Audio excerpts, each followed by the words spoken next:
What's up, everybody? Level up time. Go ahead and give my followers their points. Head sitting here for a little bit. Sarah, I was looking at her tree, and I'm like, you know, there's really nothing else I really want here.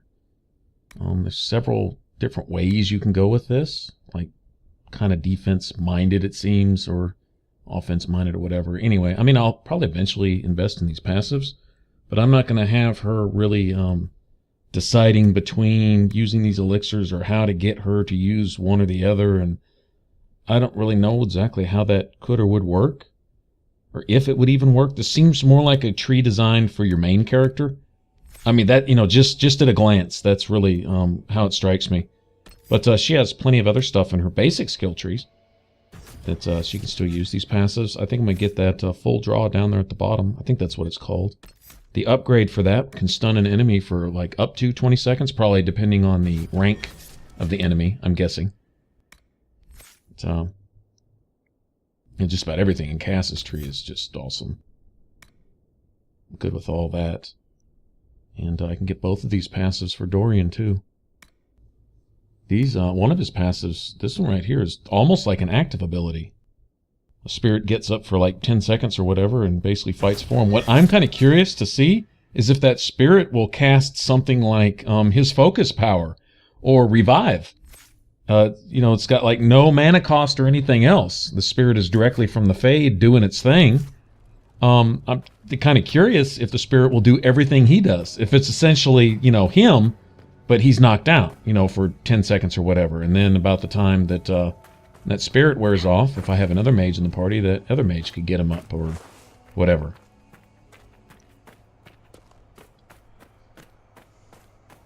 Anyway, just a thought. It was just kind of neat to see situationally if that ever happens, if that ever comes up. See exactly what he does, or that spirit does for him.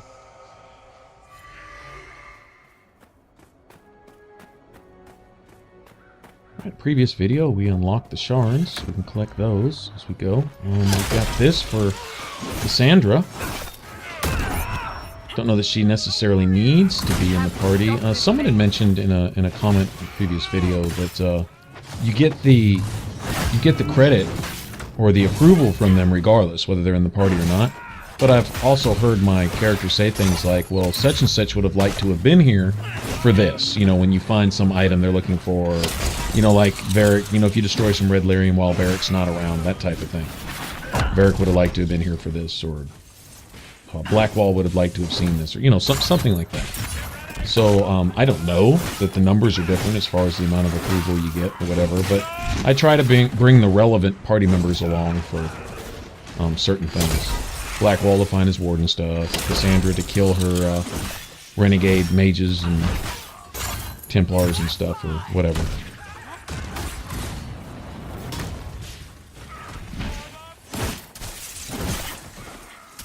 There's quite a few of these mages, actually, huh?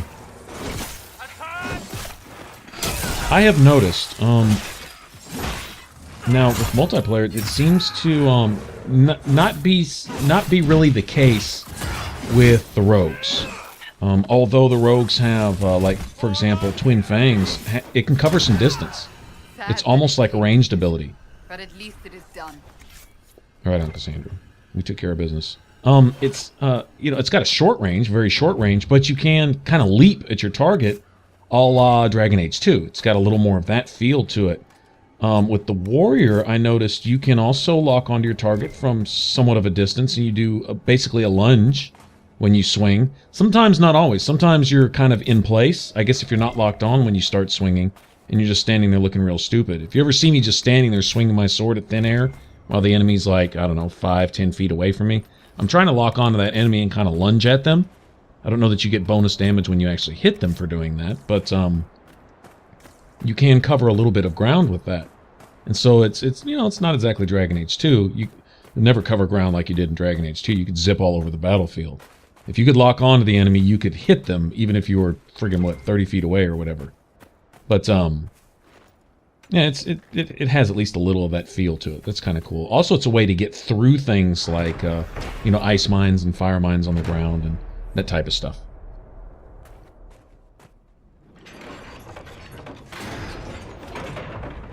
Right, unlock this, this, what would you call it, shortcut door.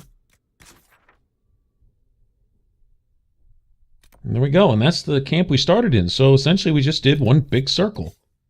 One big loop. So we need to go get our reward for our Astrarium too. We solved all those puzzles. I think we get a set of armor for this, but there's also a mosaic piece or two and some other stuff down in there. I think maybe even a rune pattern. Is that right? Did a video on you know, I found some rune patterns. You know, I haven't finished the game, so I haven't found all of them, obviously, but I found some, and I think I recall. Is this the other fire one? I think. We'll find out here in a second. Anyway, we see Veil Fire, so we know if there's that, then there's got to be something to reveal down here somewhere.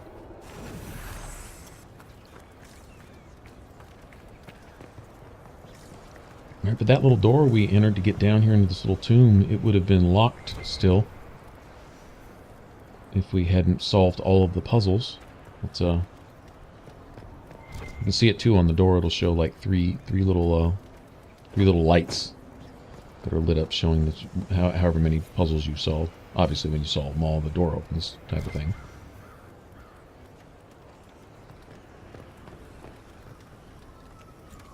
Right, what do we get? Historic Enchanter Mail. Sweet. Okay.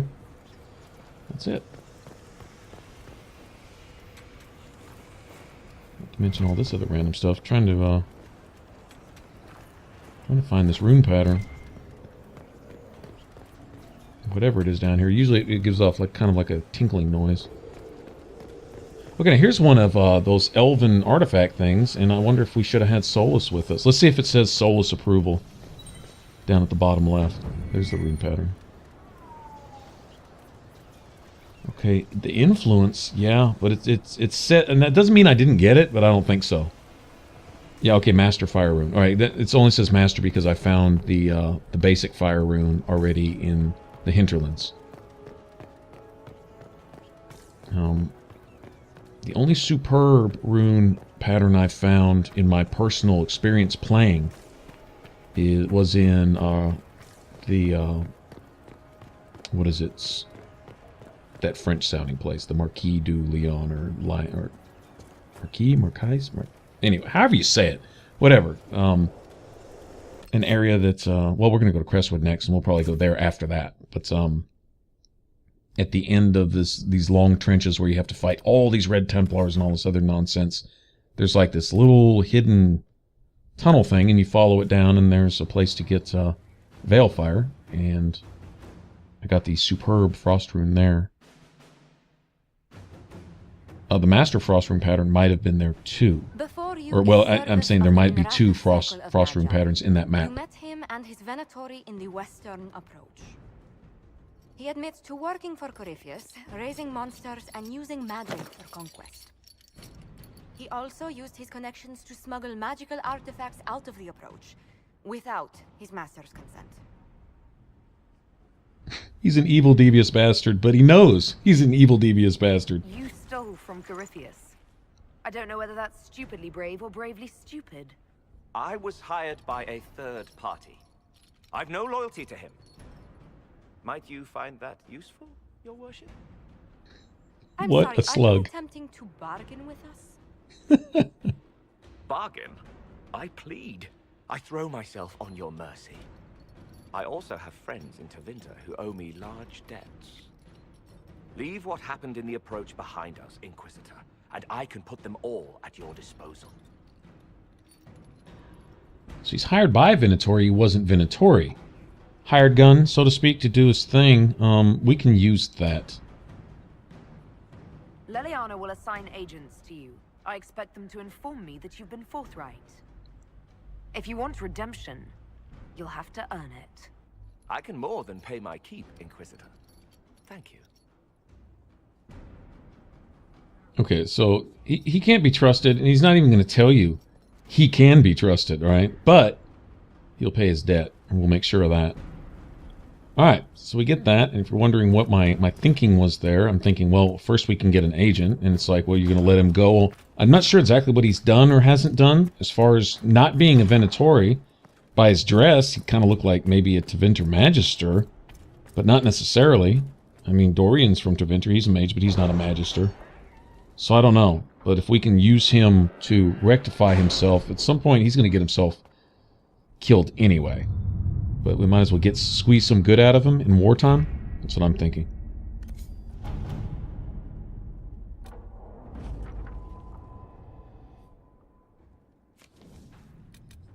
Some of the random jobs we had activated.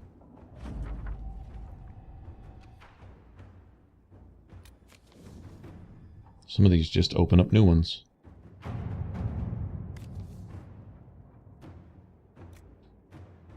Deal with the angry Vargas. That sounds like something for Colin's troops to deal with. Which we'll probably have to go help with that too at some point or something. I wouldn't doubt it, but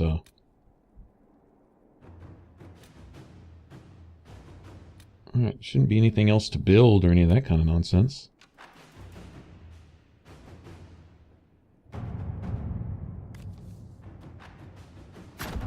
Inquisitor. Honestly, she'd probably been better served doing something that's actually more quest-related, but whatever. As long as we have everybody busy doing something, right? I'll tell you what, whatever shards we have, let's go see what we can open. Let's go see how much stuff we can open. Really not sure where we're at, and besides just the elemental resistances you get from going farther and farther into these little temple rooms here, there's also other rewards sitting in those chests. Stuff needed to make higher level runes. Keeping that in mind. And I would imagine the enemies you have to kill in here are also beneficial in making runes, so... Seems like I took a look at a superb rune pattern, and it involved... wasn't just like essence, it involved things like, I don't know... I don't remember what the ingredients were. It was some rare stuff. I mean, obviously, you know, it's a higher level thing. They don't want you just making them a dime a dozen. I get that, but, anyway.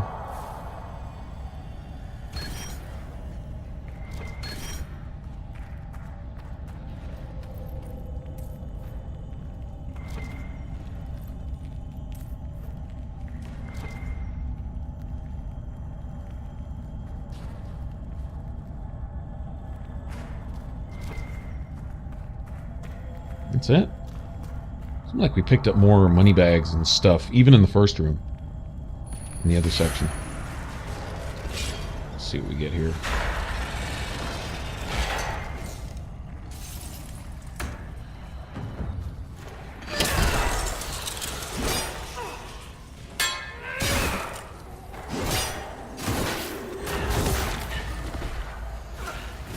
I'm gonna guess that I'm a little over-leveled for this.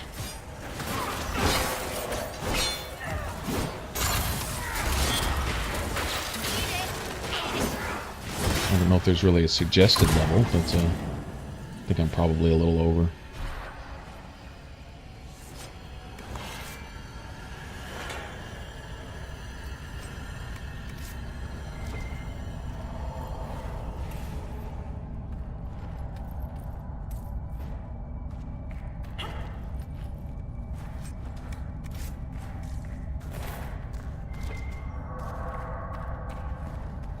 Yeah, I don't think there's as many money bags. I mean, there's a few here, but I remember there being more, especially in the second room.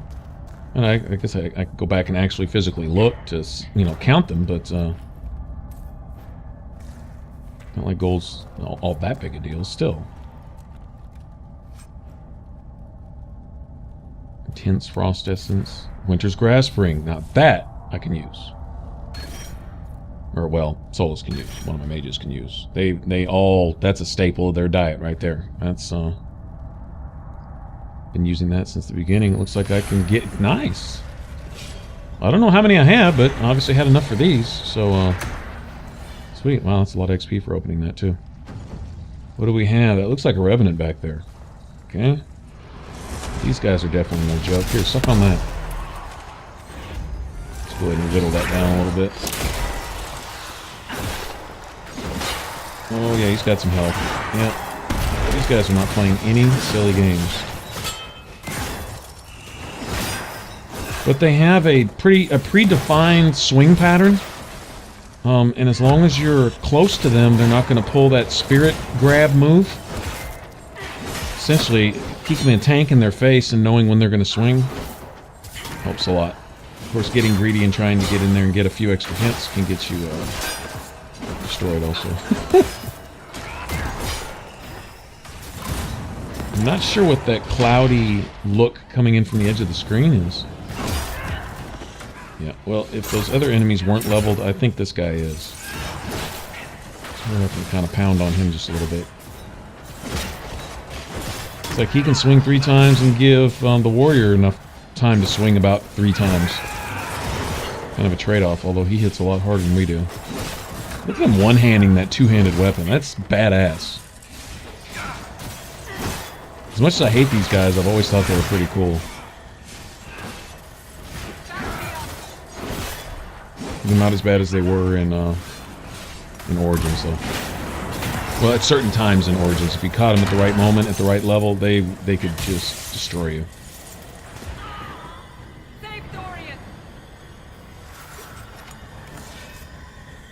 Revenant Heart. That's probably one of those things you need to make one of the runes. Higher level runes. Okay, now this is more what I'm accustomed to. Yeah, give me all that. Gold bags lying everywhere, as they should be.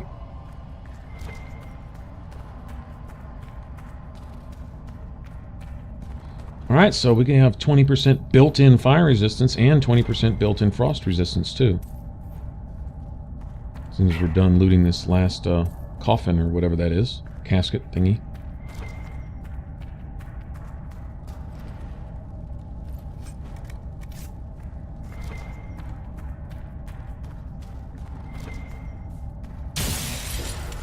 Someone help Sarah!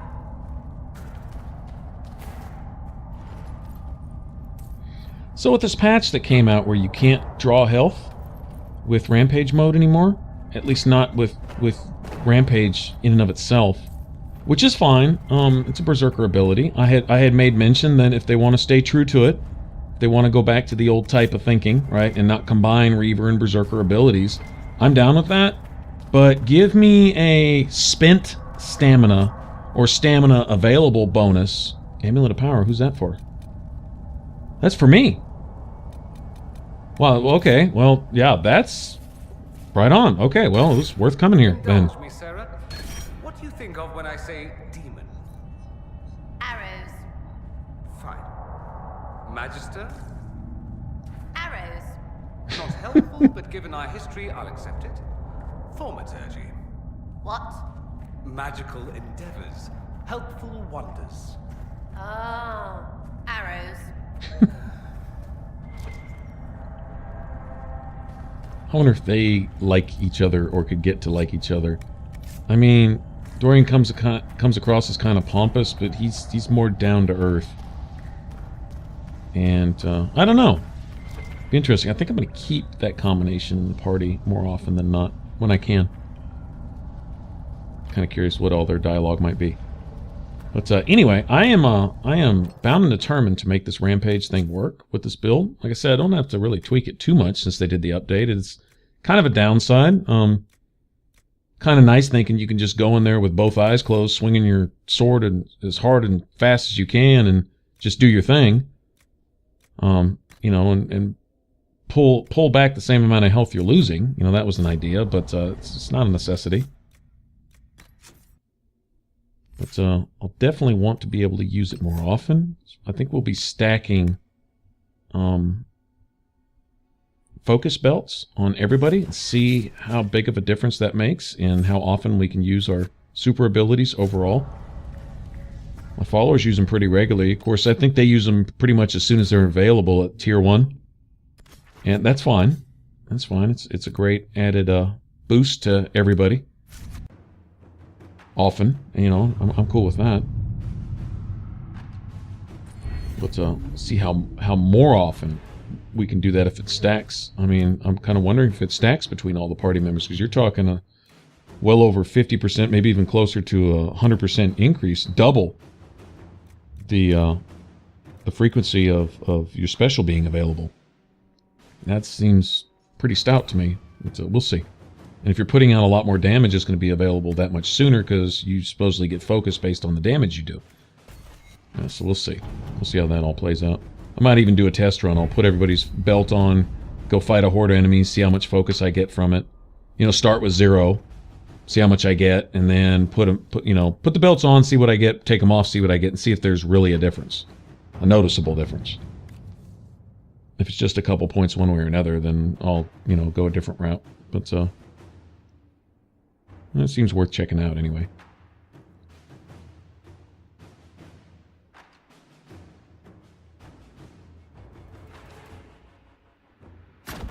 Let's see what we have.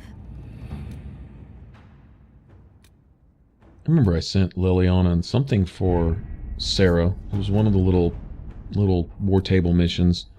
And when Liliana came back to report in, Sarah was pissed off about it. Well, I got some slight disapproval or something, but apparently she wound up getting some of the Red Jennies or some of the little people locked up or something based on the results. I don't remember exactly what happened, but I remember Sarah didn't appreciate it too much. Now, I think unlocking this unlocks the Storm Coast Dragon. I need to keep that in mind. Put that in the back of my head, because I don't mind dragon hunting at all. Dragon hunting is the fun part.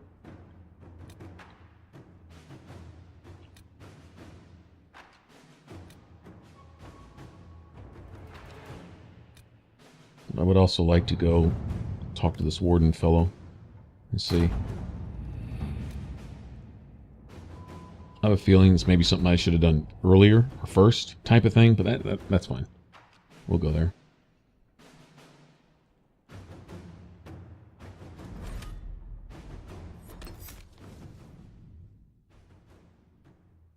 Nothing else. I want to see my hawk again.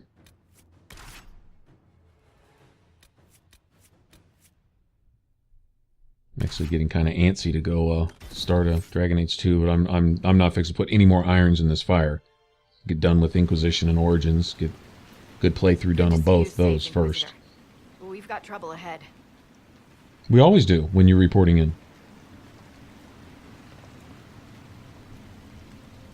I'm sure it's nothing the Inquisition can't handle. Careful, your worship. That optimism might be catching. Are things that bad?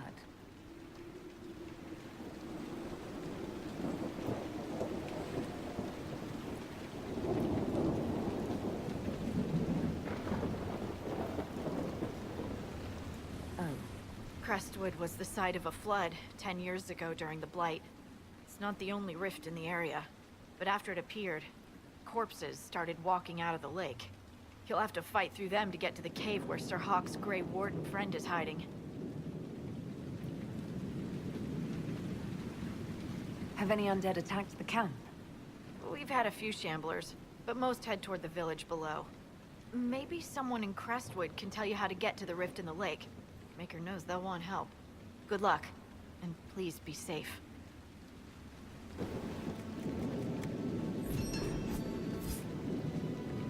All right. I had quite a few of those to turn in. Dispatch for you. What is it? This may be worthwhile.